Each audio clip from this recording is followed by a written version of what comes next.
May nakamba na namang taas presyo sa petrolyo matapos ang magkakasunod na malakihang rollback. At kasabay niya ng balita na kakalas na ang United Arab Emirates sa Organization of the Petroleum Exporting Countries o OPEC.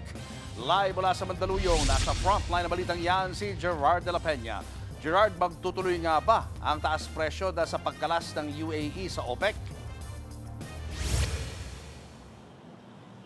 Julius, sa pangmatagalan, ang sinabi ng mga analyst, posibleng bumaba pa nga ang presyo ng langis dahil nga sa pagkalas ng United Arab Emirates ito sa OPEC. Pero sa ngayon ay ang inisyal na reaksyon ng merkado ay tumaas pa ang presyo ng langis at nakadagdag pa nga dito yung pagsadsad ng halaga ng piso kontra dolyar.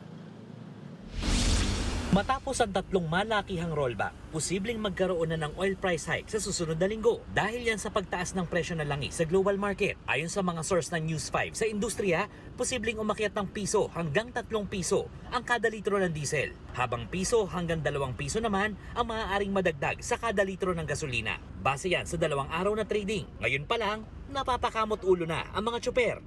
Medyo naka-recover na po ng konti. Dapat po ibaba pa. Ibalik po sa dati. Mahirap. Kasi wala na kami nauwi. Taas ang gasolina. So wala pang pasahero. Ayon din sa mga industry player, ito ang pangunang reaksyon ng global market sa pagkalas ng United Arab Emirates sa Organization of the Petroleum Exporting Countries o OPEC. Ang UAE ang isa sa pinakamalaking oil producer sa OPEC. Kung mawawala ito sa hanay, malaking kabawasan sa mga reserba ang supply na galing sa bansa, lalo't nasa gitna pa man din ng krisis ang buong mundo. Pero sa pangmatagalan, posibleng bumaba naman ang presyo ng langis.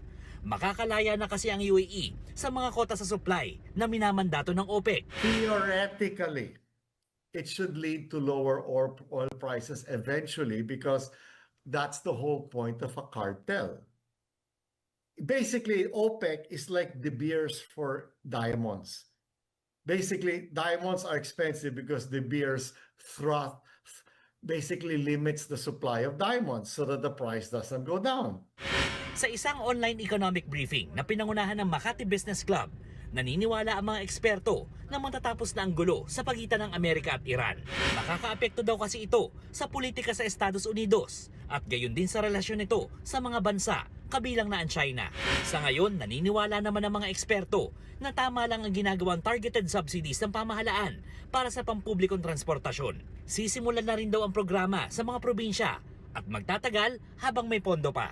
It's 2 weeks into the program, but I think we have done a good job as far as information dissemination on our new system, no? Yung online registration and then yung QR code payment. No?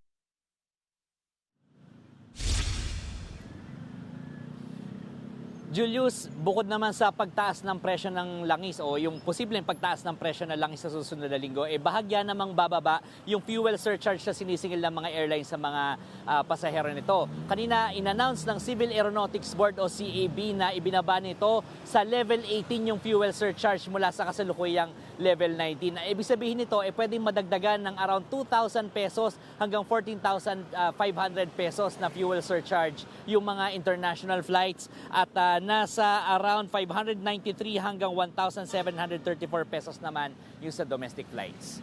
Julius. Gerard, may epekto ba yung paghina ng piso sa pagtaas ng presyo ng mga produktong petrolyo?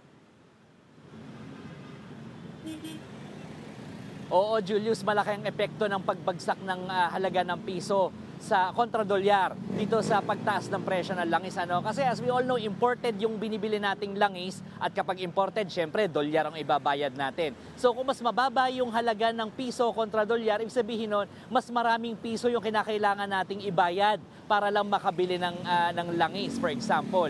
So dahil dyan, syempre, mas magmamahal ito pagdating dito sa ating mga pumps. Julius. Maraming salamat, Gerard de la Peña. Mga kapatid, Julius Babaw po. Para sa komprehensibo at makabuluhang balitaan at talakayan, mag-follow at mag-subscribe na sa social media pages ng News 5.